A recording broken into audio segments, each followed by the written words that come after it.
K5 birthday sa mga adlaw sa hipis ng Sagay PNP. Good news, nagpatigayon sang outreach program sa barangay Puy, siyudad sang Sagay. Garing balita na aton gintutukan. Nainom mo na para iwas sa anuman nga masakit. Mag-Power Trio!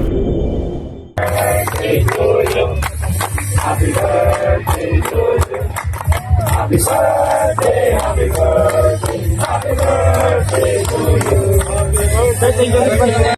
Sa pagselebrar sang iya Kaadlawon, ginpili ni Police Lieutenant Colonel Alvin Flores hipis sang Sagay Component City Police Station nga maghatag sang kalipay kag serbisyo sa komunidad paagi sa isa ka outreach program nga ginpatigon sa Ata Village, Barangay Puy, siyudad sang Sagay.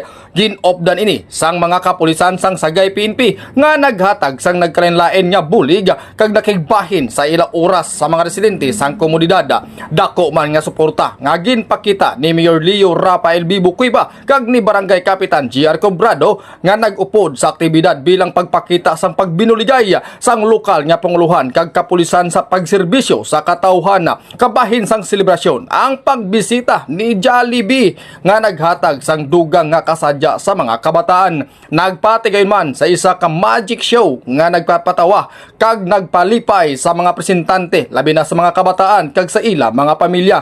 Ang nasambit nga aktibidad kabahin sang outreach program sang Sagay PNP nga nagtinguha hindi lamang sa paghatag sang serbisyo kundi sa pagpakita man sa paghigugma kag pag-atipan sa komunidad labi na sa mga kabataan. Ang nasambit nga outreach program isa ka pagmadurdanon nga ang pagsaulog sang isa ka espesyal nga okasyon mahimo man nga maging higayon sa pagpaabot sang paglaom, pagpalangga kag pagserbisyo sa mga nagakinahanglan.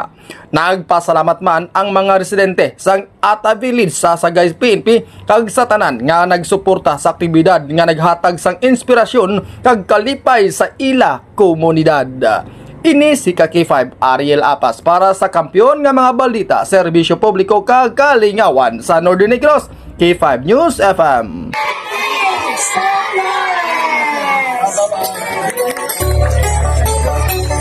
DTX 500. Di na problema mo bala ang mataas nga blood sugar level? Ang DTX 500 na